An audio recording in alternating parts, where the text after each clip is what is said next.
The story of Joseph. Joseph was the favorite son of his father, Jacob.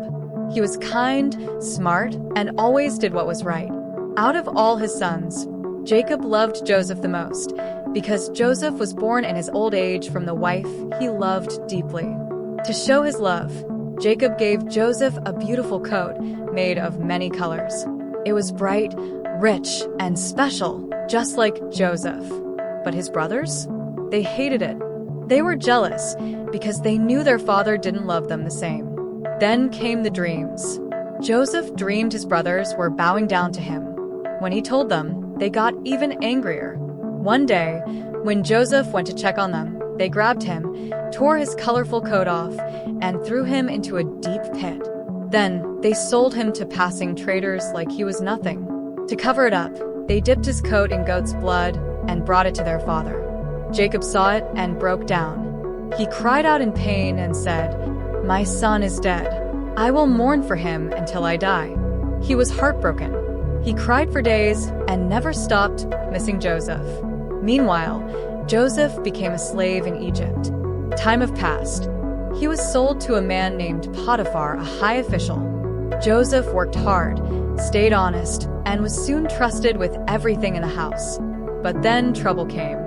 Potiphar's wife liked Joseph and tried to get close to him. Joseph refused again and again because he didn't want to sin against God or betray his master. But one day, when no one was around, she grabbed him. He ran away, but she kept his cloak and told a lie. She said Joseph tried to hurt her. Potiphar believed her. Even though Joseph had done nothing wrong, he was thrown into prison. It was unfair. He lost everything again. Still, Joseph didn't give up. Even in prison, he stayed kind and helpful. He treated others with respect. The prison guards noticed his good heart, and soon Joseph was trusted to help manage things inside the prison. One day, two important prisoners arrived, the king's cupbearer and the baker. They both had strange dreams, and Joseph offered to help. He said, "I can't do it, but God can give the meaning." He explained their dreams, and they came true exactly as he said. 2 years later, the king of Egypt, Pharaoh, had dreams that no one could explain. That's when the cupbearer remembered Joseph. Joseph was brought out of prison, cleaned up, and taken to Pharaoh. Pharaoh said, "Can you explain my dreams?" Joseph replied, "I can't, but God can." He told Pharaoh the meaning. 7 years of good harvest, then 7 years of terrible famine. He also gave a plan to prepare Egypt. Pharaoh was amazed. He said, "There is no one as wise as you." And just like that, Joseph was made second in command of all Egypt.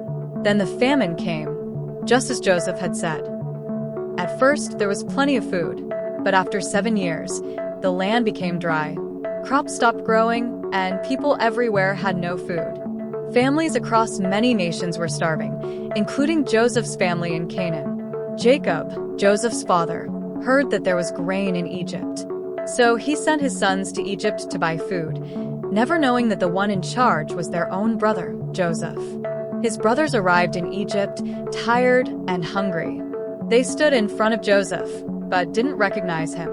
He had the power to punish them, but instead, he forgave them. He remembered what they had done, how they threw him away, sold him like a slave, and broke their father's heart. He could have taken revenge. He could have said, "Now it's my turn." But Joseph's heart was filled with mercy, not anger. He saw that they were truly sorry, and he chose to love them instead of hate them. Through tears, he said, "You meant to hurt me, but God turned it into something good." He hugged them and gave them food, safety, and peace. When his brothers returned home and told Jacob that Joseph was still alive, Jacob could hardly believe it. He was already old, and his body was weak, but his heart was full. Tears filled his eyes. He said, "My son Joseph is alive? I must go see him before I die." Even in his old age, Jacob gathered all his strength. He got up, traveled to Egypt, and when he saw Joseph, he hugged him tightly and wept. Father and son were finally together again. And Jacob forgave his sons for the pain they caused, because love, in the end, was stronger than anything. Moral of the story: don't let what others did to you change who you are. Their actions don't define your story. You do.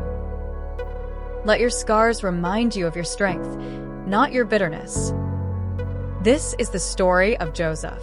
If you like stories like this, hit like and subscribe. Thank you so much for watching.